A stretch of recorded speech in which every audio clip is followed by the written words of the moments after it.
Good evening and welcome to our December 10th, 2025 Board of Douglas County Commissioners 5:30 business meeting. Paper copies of the agenda are available for those here in person, and the full packet is available on our website.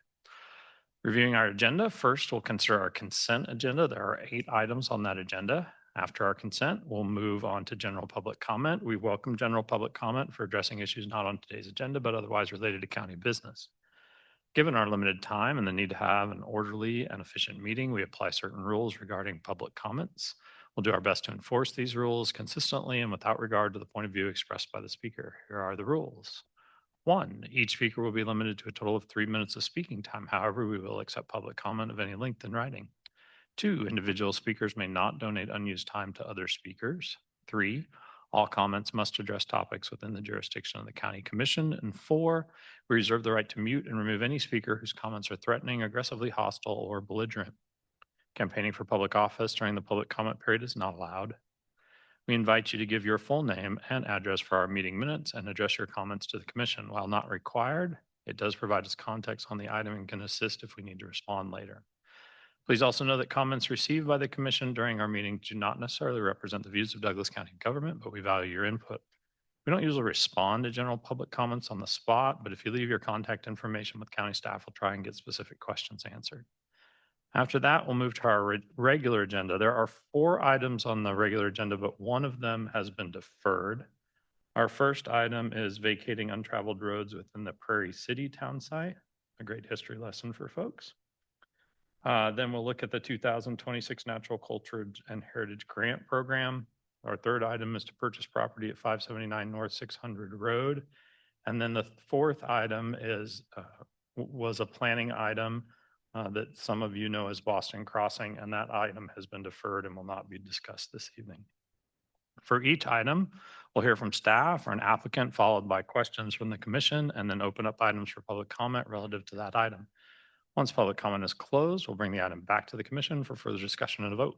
Lastly, a recording of this meeting will be available on the county's YouTube page and website. With that, commissioners, check to see if anyone wanted to remove an item from the consent agenda for further discussion. Seeing none here, anyone in the public like to pull an item from our consent agenda? Sarah, anyone online? Commissioners, I welcome a motion on the consent agenda. I move to approve consent agenda items 1.1 through 1.8. Second. Moved and seconded. Any further discussion? All those in favor signify by saying aye. Aye. Opposed? Passes 5-0. All right, we'll move on to general public comment. Is there anyone here who'd like to provide general public comment this evening? Seeing none. Anyone online, Sarah? No general public comment. We'll close general public comment and move on to our regular agenda. And the first item is vacating certain untraveled roads within the Prairie City town site.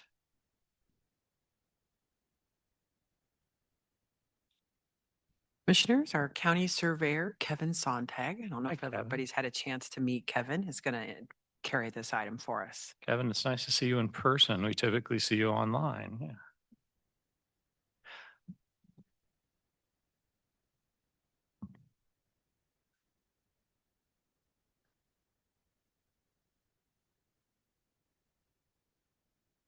Great.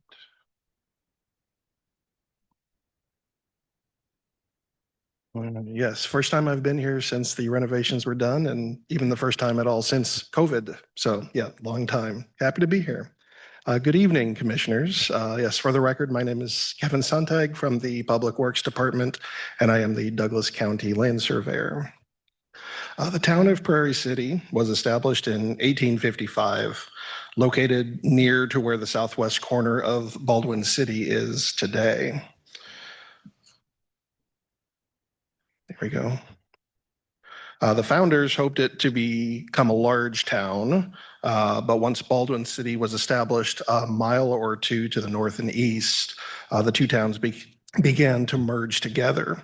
However, over the ensuing years, Baldwin City became bigger and Prairie City became smaller. In 1867, an act of legislature by the state of Kansas vacated roughly the south half of Prairie City. Most of the streets in the south half were closed, and the many lots were combined and apportioned to just 11 parcels. In 1878, the Prairie City Post Office was moved to what is now Western Baldwin City, otherwise referred to Media Edition. This movement truly hastened the demise of Prairie City, and by 1883, the town site was abandoned. In 1883, the Douglas County Commissioners, having under consideration a petition from numerous landowners for the vacation of certain roads and alleys in Prairie City, ordered the county surveyor to survey roughly the north half of the vacated town and apportion the old lots into just 25 parcels. The survey did leave certain road rights of way left in place for public travel. You can see that on your screen now.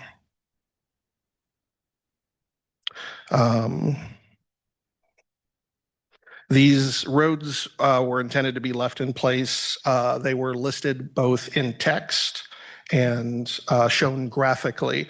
Unfortunately, the text and the graphic do not completely match. There is some confusion as to what exactly was meant for vacation and what was accepted from vacation. Also, some roads accepted from vacation seem to have never been traveled, or at least have not been traveled in the last century. Separately, in 1859, Palmyra Township established a road, a portion of which runs through the middle of Prairie City. This road came to be known as Permanent Road Record 51E, but is now called N200 Road. However, a portion of this road seems to have never been traveled, or at least has not been traveled in almost a century. These road rights of way go through the middle of private property, as can be seen on the aerial photo. They have served no public purpose, and if left in place, would not improve the existing road network in the area. A landowner on the north side of N200 Road requested vacating the remaining unused rights of way affecting their parcels. At the same time, Public Works wishes to remove any existing irregularities in the road records by clearly defining which Prairie City roads still exist and should remain active, which portion of the township road still exists and should remain active, and to vacate all others. To put it succinctly, if a road is currently traveled, the road is meant to be kept active. If the road has never been traveled or has not been traveled for close to a century, the road is meant to be vacated. The county engineer reviewed this vacation request and recommends vacation of the unused road rights of way. I, as the county surveyor, reviewed the location of the existing traveled roads to verify that those will remain. The Kansas statutes gives the Board of County Commissioners the power to vacate roads when deemed necessary. The resolution presented to you tonight would vacate all unused roads within the 1883 survey, as well as that portion of the unused township road. The Public Works Department recommends approval of this resolution. And at this time, if you have any questions, I would be happy to answer them. Thank you. Thank you, Kevin. Commissioners, do you have any questions? So I was very curious and interested to see this item come on our agenda, and I've known about Prairie City, live not too far from there, and know that it's part of our local history. I'm just curious, are there, of the many ghost towns in Douglas County, and I'd consider Prairie City to be a ghost town, like, is this one of the last remaining ones that still has a road right of way kind of on the books? It's a really good question. I'm not sure I can answer it with 100% certainty. However, I can say that this is one that has gone through a few road vacations over the last 20 or 30 years. The previous county surveyor vacated just one road at one time and just one road at another time, more than likely at a landowner request. There aren't really many other towns, you won't call them cities, but that we have road right-of-way questions or issues about. I think the only really one, and you wouldn't call it a ghost town. The town of Clinton has had some road rights of way issues over the years. Some roads were closed. I'm sure there are some roads in Clinton that exist on paper but don't actually exist in the real world. The only other one that really comes to mind in the very northwest corner of Douglas County is an old town site named Grover, which I want to say that the roads are the way they should be on paper, matching the traveled ways, but there's something sticking out to me about that one in particular. Just one of the areas I've had the pleasure of researching over my years working for the county. So I can't give you a certain answer, but they're becoming very less frequent as far as landowners coming up with questions or surveyors having research questions about road right of way. So there aren't going to be too many of these that come up in the future. And I think this is going to be the biggest cleanup that we'll probably have to do if we have another one of these. There won't be this many roads, I can't imagine. One other question that kind of came up before the meeting, so I wanted to just get an official answer from you and have folks hear about it, about taxation on the properties before and after the road vacation. Yes, so the taxation will not change for these parcels. The reason for that is our tax parcels are way more often than not set up to tax on use, not just if there's right of way there. There could be right of way, but if there is no public travel way, or put another way, if the right of way is being used for a private purpose, like through the middle of a tilled farm field, our GIS parcel lines are drawn to include those in taxation. None of these road rights of way that are being up for vacation tonight are currently untaxed. Since there have been no roadways there, our parcel lines are drawn to have them be inclusive in private ownership. So this vacation will not change any taxation for any of these parcels. Thank you. I thought the reason the landowners wanted or have submitted this particular request was because they wanted to do something with the actual land. Yes, so it's the Hay family who owns the ground on the north side of N200 Road and on the north and west side of the railroad there. They're going through a kind of an estate survey or setting up an estate and perhaps selling portion of this property to, I believe, a nephew. It's been a long time since I've talked with the Hay family, but in general, the eastern portion of the Hay family, they were looking to sell to a family member, and most of the hay ground, if not all of the hay ground right out there, is currently being surveyed, and the survey is under review in our office. They were kind of holding off until our road vacation situation was complete so that they could show those roads as vacated as opposed to will be vacated in the future. So that survey is under review currently, and they will probably finish that up soon after this meeting, since the road easements will hopefully no longer be there. So, Okay. Yeah. Thank you. And so after this meeting, depending on the vote, why would there not be tax implications if the landowners are desiring to do something with the land afterwards? That would be a separate action. So if they do take a separate action and do some sort of development, there might be a tax implication of that, but there's no tax implication of the road itself. Yeah, the tax That makes sense. implication would be like if they divided Yeah. parcels into one big parcel into many small parcels, those parcels would be taxed at a different rate than a large parcel would be. It's just on the area that these roads are. These road vacations won't be changing any of the property lines out there. And the area that these easements or rights of way are being taxed right now. So once if they are voted to go away, they'll still be taxed. This is not a situation where these are currently untaxed, and by vacating the roads, we will now be taxing it. These rights of way are all being taxed right now. Okay, thank you. You're welcome. I had a question. Do you know if there's any plans to annex this into the Baldwin City at the moment? I have not heard anything of the sort. If the Hay families have some sort of idea for that, they haven't shared it with me, but I would guess that the answer is there are no plans at this time. Thanks. Any other questions, commissioners? Okay, we'll open this up for public comment. Thanks, Kevin. If you'd like to provide public comment on this item, we ask you to come forward now. Chair, could you speak up? Even I can't hear you. Yes. Anyone online, Sarah? Okay, seeing no one here and no one online, we'll bring it back to the commission for further discussion, questions, or motions.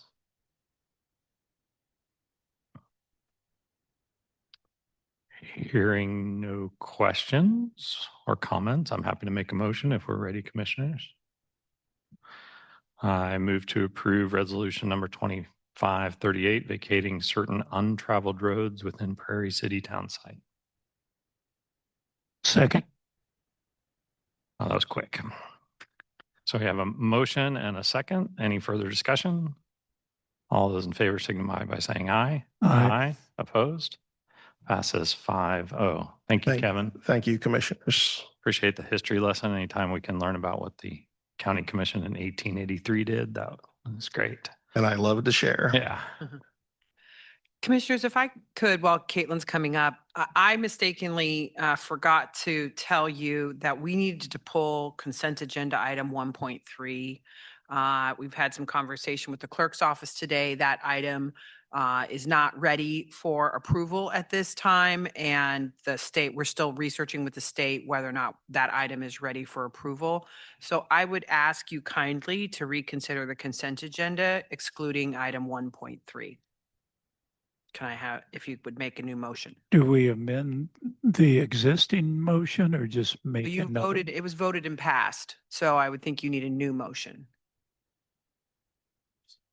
Would the new motion just exclude item 1.3? Correct.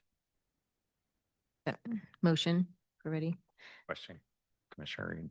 I was just gonna, my thought was similar to Commissioner Dorsey's, but do we need to rescind the previous vote? But You could, that could be included in your motion to rescind the previous vote and to move to approve consent agenda item, consent agenda. In light of new information, we have a new vote on our consent agenda, and that is to approve items 1.1, 1.2, 1.4, 1.5, 1.6, 1.7, and 1.8, excluding item 1.3 from approval. Commissioner Willie, And- I'm happy to second, but could you also, could you amend your motion to rescind our previous vote on the consent agenda? And rescinding our previous vote on the consent agenda. I'll second that with that amendment. Any further discussion? Okay. All those in favor signify by saying aye. Aye. Aye. Opposed? Passes 5-0. Thank Thank you. you, Sarah. All right, we'll move on to the 2026 Natural and Cultural Heritage Grant Program, item 3.2, and Caitlin Amerland is here. Hi, Caitlin. Hi there. Good evening, commissioners. I'm Caitlin Amerlin, the Heritage Conservation Coordinator for Douglas County, and I'm so excited to bring forward the 2026 Natural and Cultural Heritage Grant Program materials. This is always so exciting. It kind of sets forward our path for the grant program next year. And with shepherding, with hopefully your approval this evening, we'll shepherd the grant program through April of next year and have recommendations for the awards from the Heritage Conservation Council for you all then. Interesting tie to the previous item, Prairie City Cemetery was a recipient of the 2024 grant program. So anyway, it's hard pressed to find a heritage or a space in Douglas County that hasn't been impacted by this program. So very exciting. So the materials are included in the agenda packet, the recommendations there. I just wanted to highlight a couple of key changes. They're fundamentally the same from the past year. We've been slowly trying to make the program more simple and transparent and kind of stepping that ever forward. And so this year, really honoring with conversations with the Heritage Conservation Council, we really wanted to set a goal to continue to support more projects in Douglas County, both by theme, embracing more diverse themes of heritage, supporting more organizations, and supporting organizations and locations and projects across Douglas County. So just continuing to spread that impact widely. So I think these changes kind of reflect that. We're recommending reducing the maximum award amount from $75,000 to $60,000. This just helps right size the request from the applicants to the funding available. Last year, we had a lot of really large requests that we were not able to remotely meet, or the council felt that they were not able to remotely recommend funding for. So this just kind of helps balance everything a little bit more. And again, in those lines, we'd love to, the council really wants to support the seed grants or the smaller grants, continuing to extend the program further. So to this end, we're recommending a shorter application for those seed grant requests. We completed an equity assessment of the grant program in 2023, and this was one of the recommendations actually of that assessment. And so we're excited to see what that looks like next year and receive feedback from grantees and reviewers alike to see what the impact of that shortened application is. Because there will be less information provided to the council on those seed grant applications, they'll be reviewed independently from the target or the larger grant requests. So we'll see how that goes next year and see if the impact that we hope to see is from there, and we can continue to adjust moving forward. I think that's one of the big strengths of this program, because it is because of your support and it being a local program, we have the ability to make these improvements each year and continue to revise that. I think oftentimes in my experience working with grantees, they expect a lot of inflexibility that comes with a lot of established grant programs, but I'm excited to have the opportunity to explore what that looks like and have that flexibility here. And finally, we'd like to recommend for your approval utilizing $40,000 of the Heritage Conservation Equipment Reserves to further support those seed grant proposals next year, adding an additional $40,000. Our equipment reserve account is where we kind of operate from. It's Sarah, I'm sure, can color in if I don't get this quite right, but because our grant projects span 2 years, and that's beyond our fiscal year, we operate from the equipment reserve account. And that balance has acquired or accumulated over time since 2011.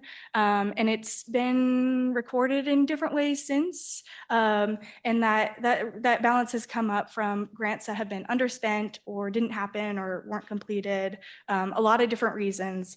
And we finally have a really good understanding of what that balance is. That's what the countywide archaeological survey is paid from.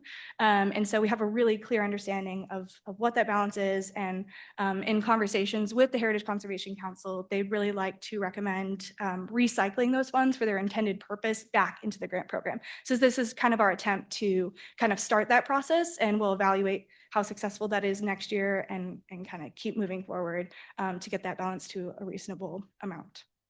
And yeah, I'll just add, commissioners, the statute for allowing counties to create an equipment reserve fund allows it to be used for any sort of project that has already been designated by the county commission. So it's really a projects fund, not necessarily just equipment. And since it was moved into that fund for the purpose of heritage conservation projects, it doesn't have to leave the fund and come back to the general fund and go back in. It can stay in that fund as long as it's used for that purpose. So we've done that, like, as Caitlin said, in the past with the archaeological study. Go ahead. Yeah, and and it used to be spread across annual accounts, which made it really challenging for Brooke and everyone to track. But now it's in one home, and it makes it a lot simpler. Anyway, very helpful for tracking projects moving forward.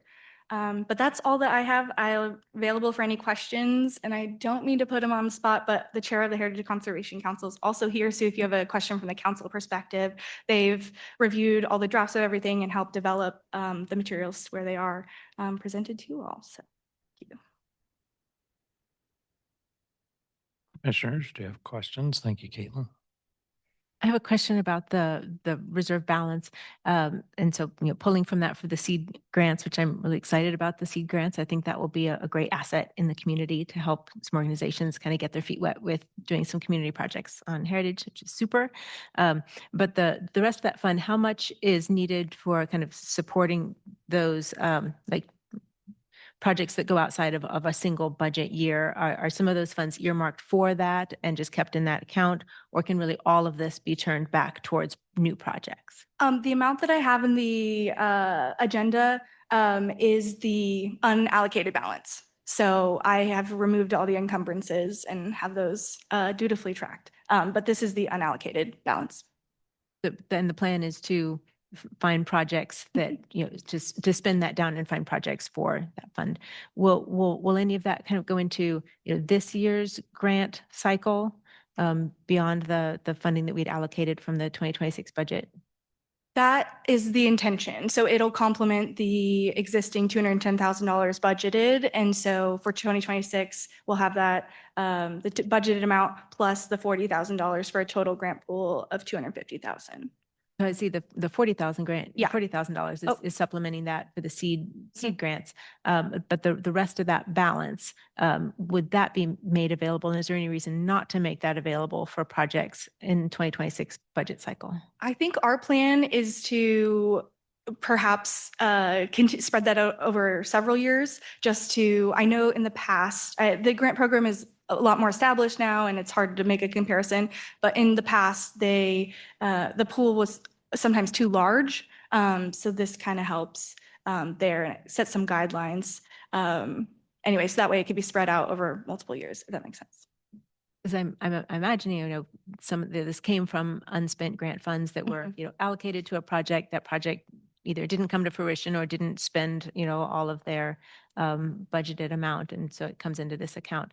So I would imagine that would also happen in the future, that there would still be, inputs into this account from unspent funds. So I guess I'm curious, like, why not go ahead and put this forward? We get a lot of great requests, and some of them, beyond a dollar value, we've been able to meet. So I'm just curious about that.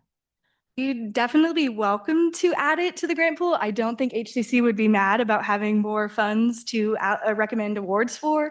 I think our idea of starting with the 40,000 was to spread it out over several years.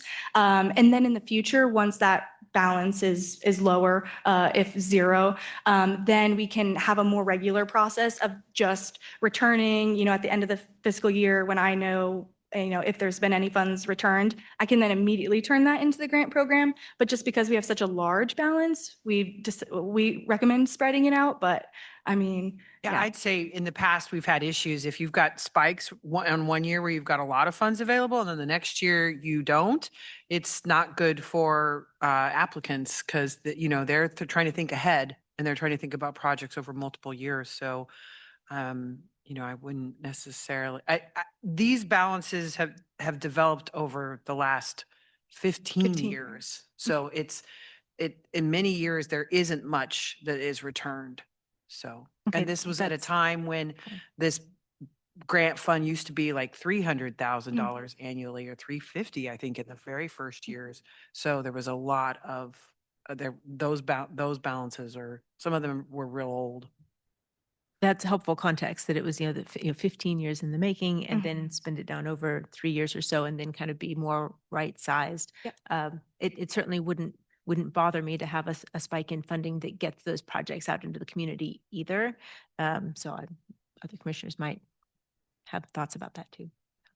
But thank you. I think what I'm hearing is that this framework will allow you to build capacity moving forward, but also maybe to bring on new partners that maybe have with the seed grants that maybe you have not engaged with in the past, and then to help them sustain that work moving forward. And then as you move through the end of each year, you'll be able to identify what funds are available to pull through the next fiscal year to build that sustainability and capacity for the organizations that you're working with. And then ideally, maybe identifying new groups each year that you can bring into this model and this framework that you're working with. Is that kind of what I'm hearing? I think so. Yeah, I Okay. think that's the continual idea of the grant program, and definitely my ethos toward stewarding the program is, continuing to find new ways to support heritage in Douglas County. And I think this grant program is an awesome way to do that, and continuing to lower that administrative burden with the seed grants especially is, I hope, will encourage more folks to apply, know about it, and then perhaps, apply for more funding. Again, the challenge is always that there's just more requests than there is funding available. So that's always just going to be a challenge with the competitive nature. But, I'm glad that it exists. Thank you. I'm supportive of this. Caitlin, I think I heard you say that the idea is with the seed grants is to get some maybe new partners who are trying to get projects off the ground. I looked through the materials and maybe I missed it. Is there a time limit on the number of times someone can apply for a seed grant? No, we don't have any limits on if folks can have multiple awards. They can apply multiple times in the same year if they want. We don't put any limits on there just because we have so many partners that work together on projects, and it just would get way too confusing. So we just simply don't have limits and let folks know that it's a competitive program. And if they do want to submit 2 proposals, then they are competing against themselves. So that's how we have it laid out currently. Like, for instance, I know I received a question from a current applicant considering applying next year because their project has been so successful this year, they're considering applying again next year. And we don't have any limits to that. So it's an option available to them. Okay, thanks. Any other questions, commissioners? Okay, we'll take public comment on this item. Does anyone here like to provide public comment on this item? Item 3.2, anyone online, Sarah? Okay, bring it back up to the commission. Comments, motions? I really appreciate this program. I think it's done phenomenal things across Douglas County. I think you're right. It's hard to find a community that hasn't been touched by some of these funds and projects. And I think a lot of that's going to get to be highlighted, with some of the historical type outreach for around World Cup, having more tourists here. I think there's a lot of interest in having a chance to showcase some of the work that's been done here in our cultural and natural heritage. The only piece that I'm struggling with is kind of this idea of, we have requests for great projects that we're not funding, and yet we've got a fund balance that we're not using this year. I said that's a disconnect for me, and I don't know if other people are thinking about that. I can appreciate that perspective, Commissioner Willie. I think that it does make a difference for me, excuse me, understanding that it's a buildup over such a long amount of time. And I can appreciate at first when I read this, it felt sort of on the surface incongruent to be lowering the maximum award amount and asking to sort of pull from reserve funds. And so I spent some time thinking about that, but this conversation helps me understand why that balance grew the way that it did. And the questions have helped me clarify that, excuse me, a real frog in my throat, that it's not just from the past few years. It's not just recent years where a bunch of projects didn't happen and there's money left on the table, that it's a real buildup over a significant amount of time. And I think I also heard you say, Caitlin, that just based on sort of changes to the management of the grant fund over time, that it's been hard to necessarily pinpoint how and where the different balances grew from per se because of different record keeping over the years and stuff. So it sounds like there's a system in place now to be able to track that consistently moving forward. And so I appreciate that. And I think that the idea of spreading out the current balance feels like a fair and comparable thing, given that it's a balance that was built up over such a significant amount of years. And so I think it helps manage some expectations for grant applicants. And, to your point about there being so many great projects and not enough funds to fund all of them, my hope is that some of those projects will continue to refine and reapply in the future, and those opportunities are revolving, and that infusing these dollars back in. I mean, I think in future years, the HCC could consider a different amount perhaps, and that could be, based on looking back at, the amount of years that you've been using the current process and framework and matrix for scoring and determining kind of maybe some average request amounts or a spectrum of amounts there that help determine maybe a different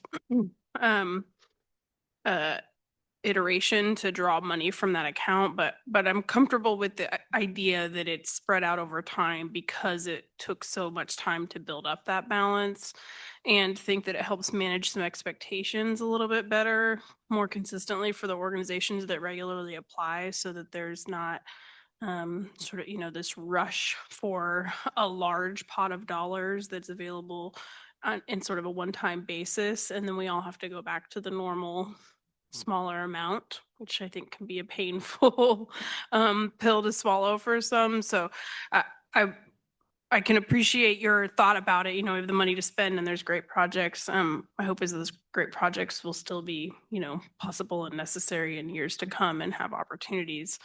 So I'm supportive of this recommendation as is, and invite the HCC to sort of, as they're continuously reevaluating and fine tuning this process, to think about what amount makes sense to think about recycling back into the fund for use that year. With, like you said, Caitlin, and eye towards, once you've spent that fund down, what's the process on an annual basis? Like, how do we, similar to how, we are reassessing our own, what gets transferred into fund balances, a process that's very specific to at what point do we know these funds are unspent and therefore available to go back into other projects quickly.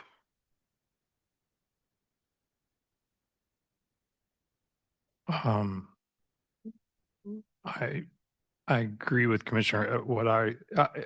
Caitlin could always come back to us if they have a really great grant that they're saying, ooh, we should use these unspent funds for, because it's a really great grant and it's a large, to me, as long as it's aligned with what we originally set those dollars aside for, I'm comfortable with that.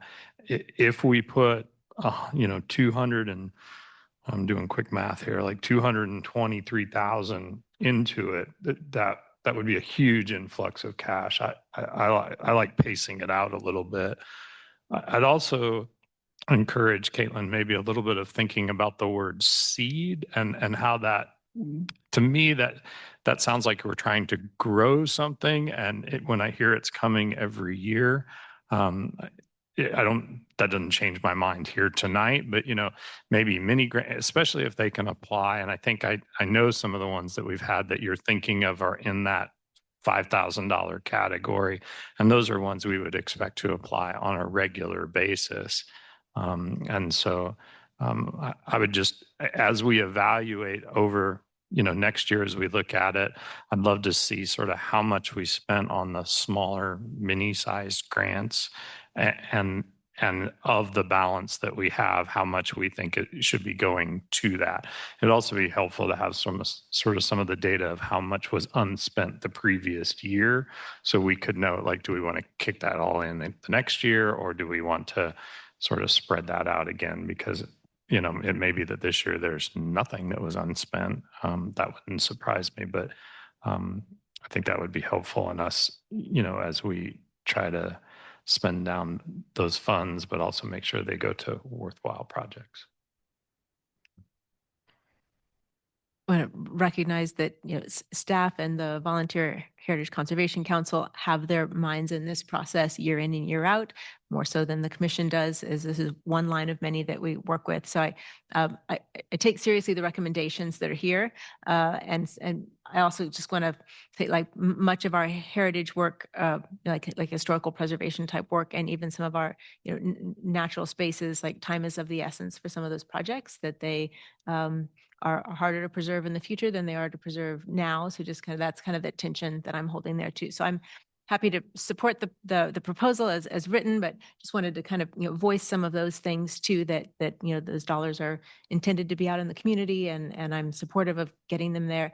And even just kind of giving that recommendation that if something is an outlier, come back and ask. So I would also make a motion. Let me check. Any other questions or comments, commissioners? Motion away, Commissioner Willie. All right. I move to approve the 2026 Natural and Cultural Heritage Grant Program materials as presented and allocate 40,000 from the Heritage Conservation Reserves to support seed grant projects from the 2026 Natural and Cultural Heritage Grant Program. Second. Been seconded. Any further discussion? All those in favor signify by saying aye. Aye. Opposed? Passes 5-0. Thank you. You feel free to let folks know about this opportunity. Yes. And thank you for being here, to our chair. Appreciate that tonight. All right. We'll move on to our third item, which is a purchase of property at 579 North 600 Road. Is this Sean? I'll kick you off. I'm not going to take you back all the way to the 1800s with following Oh. Kevin's steps there. But just as a reminder, in April of last year, we can still say that 2024, the board adopted the Douglas County Open Space Plan, which focused on improving access to land, stewardship, and existing public lands. Since then, we've begun implementing the plan at Lone Star Lake through a variety of different improvements, including shelters and accessible docks. The item before you tonight is a related step in that same effort. Staff is recommending that the consideration of a purchase of about 23 acres that's adjacent to Lone Star Park. This acquisition would open access to the area of the park that is currently inaccessible, protect environmentally sensitive land, and improve long-term connectivity within the park. There is funding that is available for the purchase within the CIP using remaining ARPA-supported open space funds. No developments being proposed at this time, and staff is requesting board approval to proceed with the acquisition. Happy to answer any questions. Thank you, Sean. Commissioners, do you have any questions on this item? I think I know some of this background, but how did this parcel come on our radar? I want to say sheer dumb luck, but I just did. The property is one that I think we came about because it was up for sale. I think there's just a general awareness, and to be honest with you, I think some of our county staff were just out at the park and noticed that the site was being prepared for sale. So Got some neighbor referrals too. Yep. So we also were able to, a little bit of outreach and a little curiosity led us to just reaching out to the property owner and the real estate agent involved, and that kind of set us on this path. Any other questions, commissioners? I had a couple, but I got them answered before the meeting started. Great. Okay. All right, we'll take public comment on this item. Anyone here like to provide public comment on item 3.3? All right, anyone online, Sarah? Okay, we'll bring it back to the commission. Sean, I just want to appreciate staff's work and doing the legwork on this. I think it's really important to have a boundary around that park that preserves it as open space so that development, there's some development around Lone Star Lake, and we appreciate the amenities that provides people. But I think we've also heard that the keeping open space, or especially around that end of the lake, is really important. And so, I appreciate the staff's work in doing this and working out a fair price for us.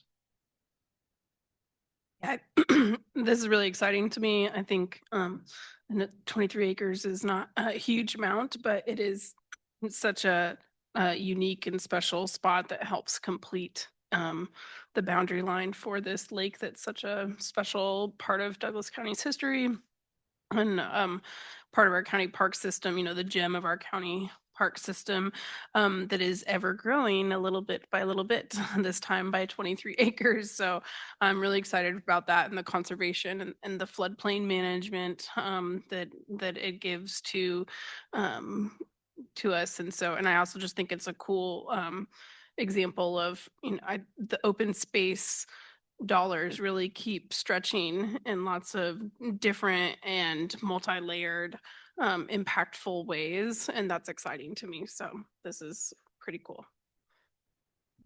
Yeah, a lot of things to like about this, but I certainly want to flag what Sean had mentioned, that, this, the pool of money that's running our open space program came from, federal COVID dollars that, and access to open space and health and wellness kinds of opportunities is part of that. It's great that it's adjacent there to the rest of Lone Star Lake property, and protects a little bit of that watershed, gives us a little more control over what's running into the lake, a small bit there. So I'm hoping to see some potential public access in the future. There's a need for more kind of trail network around there, for the folks that live out nearby there, and also just for people who are visiting our best county park. Overlook Okay, that's and taking Chicken Creek children- Bridge, and yeah, Right. it's our biggest. It is our county park. largest. Okay. There, okay, go with that. I'm happy to make a motion unless commissioners have other comments or questions. I move that the Board of County Commissioners approve the purchase of the property located at 579 North 600 Road, Lawrence, Kansas, in the amount not to exceed $425,000, and authorize the Deputy County Administrator to execute all necessary closing documents. Second. Moved and seconded. Any further discussion? All those in favor signify by saying aye. Aye. Opposed? Passes 5-0. Thank you, Sean. Appreciate that. If you came in late, or maybe we are not doing item number 3.4, that has been deferred this evening. So if you were here for that item, I'm sorry to disappoint you. The city deferred that item, and so therefore it pretty much gets deferred Applicant here. deferred. The applicant, thank you, deferred that item. So we'll move on from our regular agenda and move to appointments. Commissioners, do we have any appointments this evening? I'm still waiting on clarification on the BCA, if that person wants to be reappointed. So that they are eligible. We're still working on that piece. I had a question about the Treatment and Recovery Center Advisory Board. It says we have 2 openings there, but doesn't that get folded into that bigger? Yeah, thanks for catching that, Commissioner. I need to have staff remove that item from our reminders because it is getting folded into that other group. So thanks for the catch.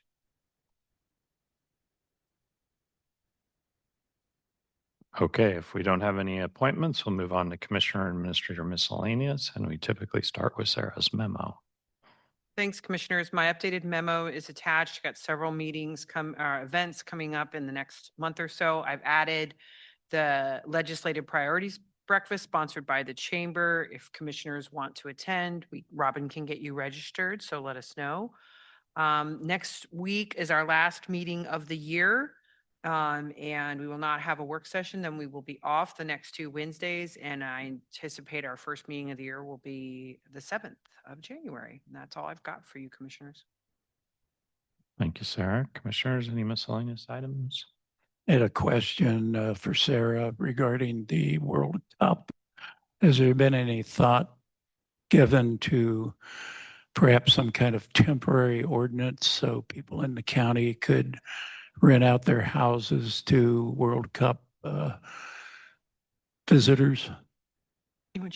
Sean's been working with the Yeah. Unified Command.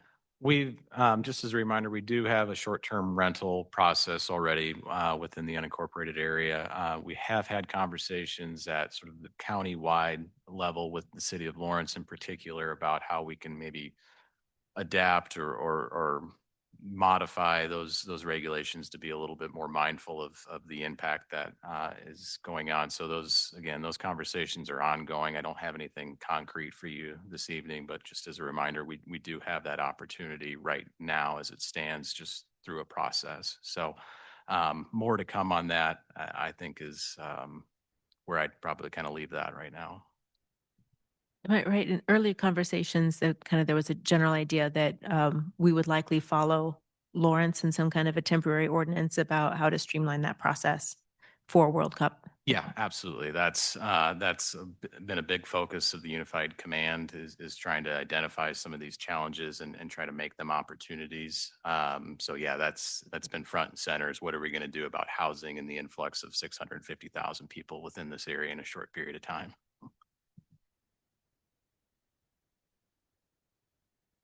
Any other updates?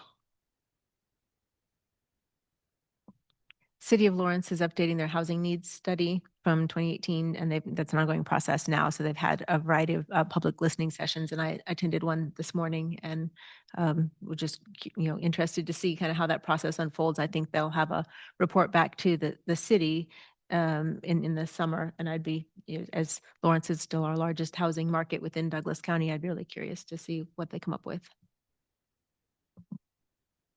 I'll just share with commissioners that yesterday I attended the METAL, so that's Manhattan, Emporia, Topeka, and Lawrence Chamber of Commerce economic development groups. They met in Topeka with some legislators to sort of share their legislative priorities and get some feedback.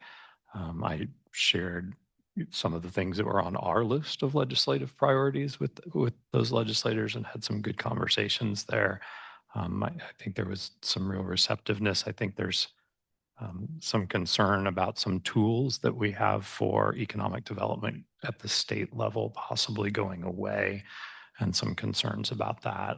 So there was a lot of advocacy for that. I appreciate the invite and learned quite a bit and got to chat with a number of people. If you have questions, let me know. I'd be happy to answer. I had one other thing I'd bring up. It doesn't really affect county government at all, but the Eudora Library Board is currently an appointed board, and they've been raising the mill levy each year. And there's an effort underfoot to get that changed so that those people are elected.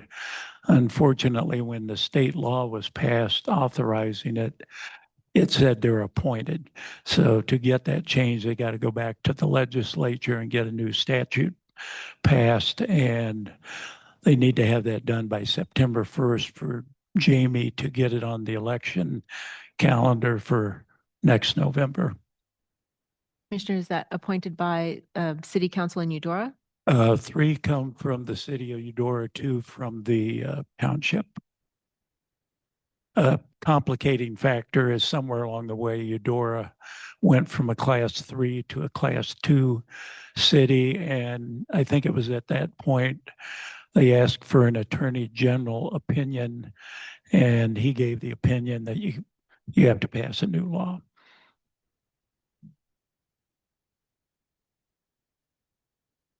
Any other items, commissioners? All right. With that, we're adjourned. Thanks.